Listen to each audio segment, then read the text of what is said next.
It fits into that bracket to such an extent that I actually at one point I wanted to steal the film from Kanu and direct it myself.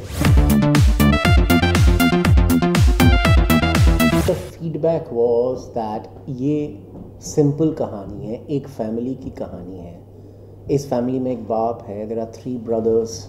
The youngest one tries to run away from the family and then things happen. उसकी शादी होती है और शादी के बाद भी कुछ ऐसी चीज़ें होती हैं जो which they didn't expect. The audience said कि this is the most known and accessible family story to us Indian audiences. Yes, they are criminals. But in some other film, in some commercial film, they'll be industrialists. You know, in some other film, they'll be singers. But that doesn't change the dynamics between them. They are not committing a crime against each other. They are criminals to the world. But you know, criminal father is a father to his criminal son. Yeah. There's no difference between your father and your relationship. There are differences, but your father is as much a father as that criminal person, as that criminal is to his son. The bottom line is they are criminals, but they are a family. A family. Okay. So they said, tell us about the family, because what we are liking is the story of the family. What we are liking is that it's got this strange humor. वो देख के अजीब भी लगता है, हंसी भी आती है. और the second thing is इसको देख के बहुत इमोशंस आते हैं अंदर से. Amazing response for a film of this size, this small. The kind of people who are reacting to it, the families, women, the women audience they are reacting, is a fabulous response. I knew it when we planned that trailer with Titli's voiceover. कि you know मेरा नाम तितली है, hello. वो जहाँ से वो trailer चालू होता है वहाँ से मेरे को पता था कि ये अपनी जगह में ये ट्रेलर हिट हो जाएगा, क्योंकि लोगों को देखने में मज़ा आएगा. तो और कहानी पता चलेगी. और इस फिल्म में जो लेयर्स है ना, थोड़ी सी ह्यूमर, थोड़ा सा इमोशन, बहुत सारा इमोशन, बहुत सारा एंगर, वो सब दिखेगा. So my instinct was that it's gonna work, so it's working. Well, Titli fits into that bracket to such an extent that I actually at one point I wanted to steal the film from Kanu and direct it myself. But वो तो गद्दारी हो जाती. तो मैंने काफ़ी पैंतरे try किए कि कैसे मैं कनु को समझाऊं कि तू कोई और फिल्म कर ले या मैं कर लेता हूँ. But that was, I am just kidding my self. So it's the kind of film that I would love to direct. It's so much my kind of a film. और मेरे को लगता है कि यार मैं हर फिल्म में इतनी मेहनत करता हूँ, 1-1.5 साल बैठ के लिखता हूँ को राइटर के साथ, पागल हो जाता हूँ, फिर जाके स्क्रिप्ट जब शूटिंग करने जाता हूँ तो थका हुआ होता हूँ ऑलरेडी. यहाँ पे मेरे को बनाया मेरे को हीरा मिल रहा है यार, मेरे को दे दो, मैं शूट करके मैं भी थोड़ा सा नाम कमा लूँ. But thank God that didn't happen, because जिसके दिल से कहानी आती है वही सबसे ठीक से कर सकता है. तो द वे कनु did it I could have never done it, क्योंकि उसके दिल से निकली हुई कहानी. इट डजंट मैटर, बिकॉज वो हम और कुछ 10 लोग बोलते रहेंगे कि इस फेस्टिवल में गई, उस फेस्टिवल में गई. People will see the trailer, people will see the poster, people will hear about it. People, if there is a song they will hear, they will come on a Friday and slowly over Monday word of mouth will build up. The only problem is that Titli probably is the only film in the history of Bollywood which has been released with almost no marketing budget. So we have no TV ads, we have no posters, we have no standard assets. तो गाने नहीं है, star नहीं है, तो फिर कैसे promote करें? हाँ, कुत्ते, तो we got कुत्ते the song because I was wanting to put कुत्ते the song in the film, but we Harpreet, because I love Harpreet singing, but the song is awesome and I said कि यार इसको मेरे को promotion के लिए use करने दो, because it says exactly what the film is trying to say. And you saw the video, I hope you liked it. I hope you liked it. It's yeah, lyrics are awesome and they go so well with the film. I only wish that we could use it in the film, but film में जगह नहीं थी. So we are doing it only through the digital space. Through the trailer, through the song, through various chats, through interviews like this on the social network, on websites, on Facebook, Twitter, and we are hoping that the core audience of Titli we reach. पूरी दुनिया यहाँ पे आ गई है. So for them is we are trying to sort of completely be there in the digital and the social network place and hope that it flies from there, it goes forward from there. About the tagline, her family नहीं होती. सबसे पहले बड़ी अजीब सी बात है कि ये लाइन आदित्य चोपड़ा की लाइन है. हम बात कर रहे थे बहुत ही कैजुअली एंड आदि सेड कि यार ये पोस्टर तो मुझको बड़ा अच्छा लग रहा है, मेरे को लग रहा है कि बहुत एक्सेसिबल है और लोगों को देखने में अच्छा लगेगा. ये लगा उसके नीचे हर फैमिली नहीं होती. तो आदि डिडंट से इट ऐसा सोच के कि कोई बहुत बड़ी लाइन है, आदि जस्ट सेड इट। मैं चुप रहा, मैंने नीचे गया, मैं मार्केटिंग डिपार्टमेंट के, मैंने उनके जो हेड, मैंने उनको बोला कि ये लाइन है, लगा दो, सोचना मत, क्योंकि उससे पहले मैं 1 हफ्ते से लाइन सोच रहे थे, लाइन दिमाग में नहीं आ रही थी, मेरे को मिल गई, भागो दौड़ो, run with the line. So that was another lucky strike that Titli had. When we started on our co-production, मैंने कहा कि आदि मैं तो यार छोटी फिल्में बनाता हूँ और पता नहीं कितना मुनाफा होगा, क्या होगा, आप इतने बड़े हैं और आपकी फिल्में इतनी बड़ी हैं, क्या मुकाबला है हम दोनों को। तो आदि से कि आई फील कि आज जो छोटा है, आज जो नीश है, कल वो बड़ा होगा, विच इज़ वाई आदि से कि I want to stand behind Byomkesh Bakshi, चाहे कैसी भी कमर्शियल रिजल्ट्स हो, लेकिन मेरे को पता है कि इसको पकड़ के रखो तो फ्रेंचाइज आगे जाएगा। और ब्योमकेश 2 हम प्लान करेंगे इसके बाद। तितली चाहे कितनी भी छोटी फिल्म हो, दम लगा के ईशा चाहे कितनी भी छोटी फिल्म हो, इनको अगर अभी पकड़ के रखो, थोड़ा सा इनको पानी दो, तो शायद आगे जाके पेड़ बढ़ेगा। The thing is Byomkesh will come back, लेकिन अभी थोड़ा सा रुक के आएगा, because I always wanted to do one film one other film before I went back to Bhumkesh. एकदम 1 के बाद 2 मैं थका हुआ होता हूँ और अच्छा नहीं होता। So after Titli, one more film. After Titli is a produced film. Yeah, it's not directed. So after Bhumkesh 1, one more film, and then Bhumkesh 2. And the fact is that Bhumkesh creatively, मतलब I think there were so many good things and successes within Bhumkesh. But उसके बावजूद commercially उतना अच्छा नहीं किया Bhumkesh ने। उसके लिए हम जब पार्ट 2 सोचेंगे तो हमको ऐसे सोचना पड़ेगा कि पहली फिल्म में क्या हुआ कि जॉनर नया था, ट्रीटमेंट पूरी नई थी और बहुत सारे नए आइडियाज एक साथ एक फिल्म में था। सो दर्शकों को एक साथ बहुत सारी चीज़ों का धक्का लगा। अब क्या है कि now we have to learn from what has happened in Byomkesh and try and come back with Byomkesh 2, जहाँ पे दर्शक को आदत पड़ गई है कि ये नई नई चीज़ें आएंगी, लेकिन उनको कोई एक चीज़ पकड़ने को दें जिसके सहारे वो इन नई चीज़ों का मजा ले सके। एक कुछ पहचाना हुआ सा एक थ्रेड और उसके चारों ओर ये नए आइडियाज। जब एक साथ 3, 5, 4, 5 नई नई चीज़ें आप पे हावी हो जाती हैं तो शायद आप दर्शकों का एक जो कोर होता है वो तो they accept it. For example, the kind of approval ratings it got on the social media, on the exit polls, on Book My Show or on IMDb and something like that is unprecedented. One of my best rated films ever.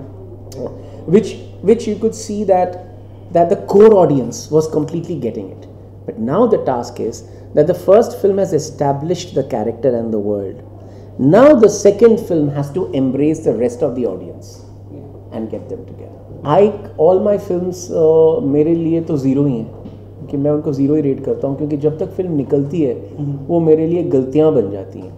तो मेरे लिए एक बार film release होने के बाद बतौर director मैं उसका कुछ रेट कर नहीं सकता हूँ, क्योंकि मेरे को बस गलतियाँ ही दिखती हैं, चाहे वो खोसला हो या ओएला की हो या वो। मेरे को इतना पता है कि ब्योमकेश में क्रिएटिवली जो एक नई चीज़ें आई हैं वो शायद सिर्फ लव, सेक्स और धोखा में ही थी। इतना मेरे को लगता है कि नई चीज़ें, जो ग्रामर, एक नया लुक, एक नए तरीके, एक दुनिया जो सबने कहा है कि ये दुनिया हमने पहले नहीं देखी थी, ये शायद लव, सेक्स और धोखा में थी कि वो उसकी एक अपनी दुनिया थी। तो ब्योमकेश की भी एक अपनी दुनिया है जिसको आप किसी और की दुनिया से कंपेयर नहीं कर सकते। ये हरप्रीत का फोन है। हरप्रीत, हाँ हाल अच्छी है। मैं बॉलीवुड हंगामा में हूँ और बॉलीवुड हंगामा में ये इंटरव्यू मेरे को कह रहे हैं कि उनको गाना बहुत अच्छा लग रहा है। Lyrics are awesome. He saying lyrics are awesome. सानू बंदा बना के तू। मैं अभी फोन करता हूँ 10 मिनट में। हाँ, हरप्रीत से गवाना है स्पीकर फोन पे। हरप्रीत, एक बार 4 लाइनें ना अपने इस मेरे फोन पे गा दो, ठीक है? दैट लाइन, सानू बंदा बना के, बिकॉज इंटरव्यू सेइंग कि इतना अच्छा लाइन है, जरा मेरे फोन पे गा दो, मैं स्पीकर फोन पे कर रहा हूँ, ठीक है? 1 मिनट, हैंग ऑन। 1 2 3 गो हरप्रीत।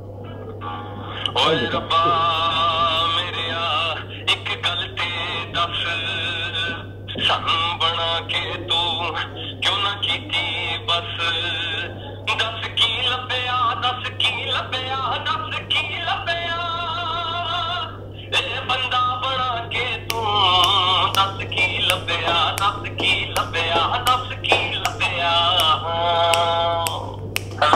शाबाश। Thank you so much. तो मैं फ़ोन करता हूँ, मैं 10 मिनट में फ़ोन करता हूँ। Okay, thank you, bye bye.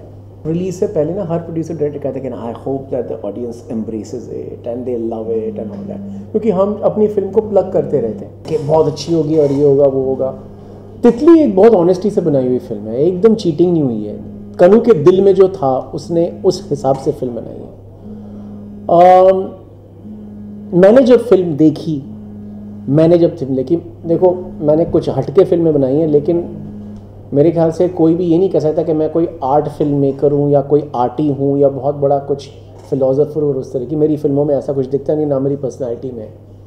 मैंने जब फिल्म देखी, मैं थोड़ी देर तक मैं बोल नहीं पाया था, क्योंकि अंदर से बहुत से जज्बात उमड़ रहे थे और पता नहीं उनको मैं बयान नहीं कर सकता हूँ। तो अगर आप जाके बड़ी बड़ी फिल्में देखो, बड़े बड़े स्टार हैं, बड़ी बड़ी फिल्में हैं, बहुत मज़ा आएगा। और लाइफ इतनी हेक्टिक है यार कि कुछ ना कुछ तो एस्केप चाहिए, क्योंकि नहीं तो हिंदुस्तान में जीना तो आजकल मुश्किल है। दाल से, प्याज से, गाड़ी, पेट्रोल, फिर ये खाओ या वो खाओ, उस पर भी आजकल टेंशन और हेक्टिकनेस आ गई है। तो आप सिनेमा हॉल में जाते हो, कहते हो यार मेरे को यार कुछ दे दे कि मैं चुपचाप एस्केप कर सकूं। मैं वो मानता हूँ बात, आप करो, लेकिन उसके साथ साथ एक कुछ ऐसा चीज़ भी होना चाहिए जो मुंह का स्वाद थोड़ा सा बदले। और तितली एक ऐसी सिंपल फिल्म है ना, एक ऐसी एक्सेसिबल फिल्म है। कोई कुछ बहुत कुछ डायलॉग बाजी या कोई प्रोफाउंड कोई फिलॉसफी या फ़लसफ़ा नहीं झाड़ रहा, या पीछे कोई वो वायलिन नहीं बज रहे हैं और कोई लंबा सा कोई सीन नहीं चल रहा है ऐसा कुछ कि बहुत बड़ा कुछ आर्ट बन गया। ये देख के हम साधारण दर्शक हम जैसे डर जाते हैं कि यार तू मेरे को आर्ट तो नहीं दिखा रहा। तितली में ये फैमिली आपस में एकदम सिंपली एक सीन के बाद एक सीन के बाद एक सीन के बाद आप देखते जाते हो कि इनके साथ क्या हो रहा है, और आपको अपनी फैमिली, अपने पिताजी या अपने भाई या अपनी वाइफ या अपनी गर्लफ्रेंड याद आती रहती है। और फिल्म जब ख़त्म होती है तो आप कुछ फिल्म से ज़्यादा कुछ घर लेके जाते हो, मेरे को ऐसा लगा। तो अगर ऑडियंस को एक ऐसी फिल्म चाहिए और ज़्यादा लंबी नहीं, तो मेरे हिसाब से तितली वो उनके लिए है वो फिल्म।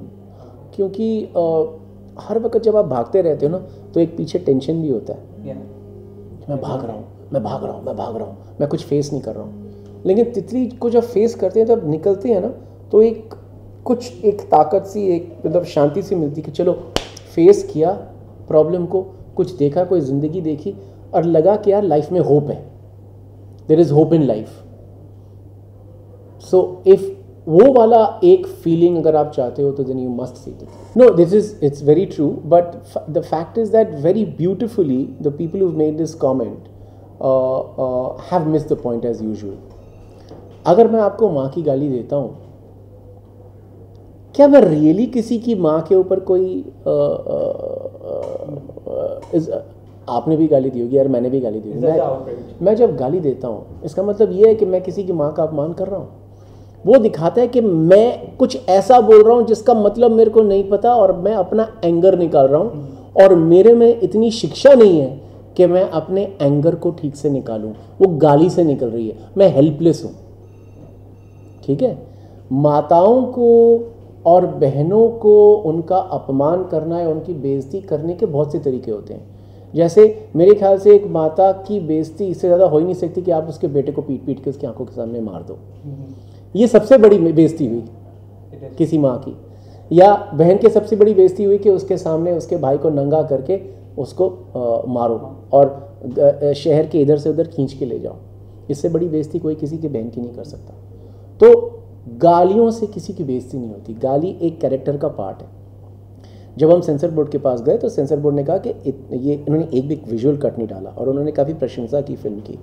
जो एग्जामिनिंग कमेटी थी उन्होंने कहा कि आप बस गालियों को कम कर दीजिए, गालियों की जो रेपिटेशन है वो कम कर दीजिए, क्योंकि हमारे पास गाइडलाइंस हैं, हमारे ऊपर बैठे हुए हैं, हम कुछ कर नहीं सकते। आप प्लीज़ गालियों की रेपिटेशन कम कर दीजिए ताकि गाइडलाइन के हिसाब से हम फिल्म को पास कर दें। और हमने हर वक्त एडल्ट सर्टिफिकेट ही मांगा था। Will the words be beeped? No, we have cut a lot of abuses and some of the abuses stay. That's what we're going to do. That's what we've done. Recently released film No, beeping is not allowed. also got adult certificate, but the words were beeped. I don't think beeping is allowed anymore. I think they have to be replaced. I saw the film yesterday. Which one? Jaka Vanchnama 2. The Then I abuses can't were beeped and it has got a birth certificate. I can't tell because what we were asked to do was we were asked to replace Okay. the cuss words with other words, Acha. with surrogate cuss words, जैसे which Jaka insulted, Vanchnama 2. yeah, which instead of insulting a mother or a sister notionally insulted a dog or an inanimate object. The same was done with this movie. Chutiapa was replaced with Syapa. Probably, Yeah. but we never had the word chutiapa in our film. Okay. The screenplay of the film was actually, I saw Kanu go through a year of evolution. कि यहाँ से चालू हुई और यहाँ तक गई. And that I was personally witness to. And Kanu and Sharad used to come to my office when we used to have great feedback sessions. So I feel very happy and privileged that I was a part of the screenplay session. कि थोड़ा सा मेरा भी कुछ contribution है शायद. Right now we are looking at anywhere from about 150 to 200 screens to start with. Okay. Because I think what YRF Distribution is saying, planning is that you start on tight, you have packed halls, and then basis word of mouth, you keep building up. Because YRF Distribution's unique expertise is that they've got this amazing relationship with all the exhibitors over the years, and they have that knack of building up on screens if the film does well. There are so many memories actually. The most memorable one probably is when we showed the film to normal people, not film industry people, not critics, not people who know about films or something, and normal Janata audience. And one lady said कि आप इतना क्यों डर रहे थे? मैंने पहले थोड़ा सा बोला था कि मैम थोड़ी सी गालियाँ वालियाँ होंगी, थोड़ा सा प्लीज़ फॉरगिव अस, थोड़ा सा वायलेंस है, लेकिन वो वाला वायलेंस नहीं जो आप कमर्शियल फिल्म में देखते हो कि किसी का स्लो मोशन में किसी का गला कट रहा है और खून का फवारा निकल रहा है, या किसी का सर कट रहा है, या किसी का 10 मिनट से किसी का रेप हो रहा है. ऐसी वाली वायलेंस नहीं जो हमारी फैमिली में रियली वायलेंस होती है, बड़े भाई ने छोटे भाई को लाफा मारा वैसा. तो जो भी, तो उन्होंने, तुम इतना क्यों डर रहे थे, ये तो नॉर्मल फिल्म है, ये तो हमारे जो होता है उसकी फिल्म है, आप क्यों डर रहे हो? वो जो उनकी दो तितली और नीलू के बीच में जो हुआ, बड़ा मज़ा आया देख के. हाँ, ये होता है ऐसा. She was talking, normal house, she was talking like this कि ये दोनों में, तितली और नीलू के बीच में ऐसा कुछ होता है जो बहुत ही इंटरेस्टिंग है. तितली की शादी होती है और शादी के बाद कुछ ऐसा होता है कि वो काफ़ी, मतलब वो तो कमर्शियल हिट फिल्म का प्लॉट है. तो वो तुमने अच्छा दिखा. दैट वाज अ वैलिडेशन कि यार हम कुछ आर्ट फिल्म नहीं बना रहे या कुछ नहीं बना रहे, हम वही फिल्म बनाए जो बनाना चाह रहे हैं. ट्रीटमेंट क्या है वो थोड़ा सा रियलिस्टिक है, लेकिन हम दिखा वही रहे हैं जो हर फिल्म की कहानी में होता है.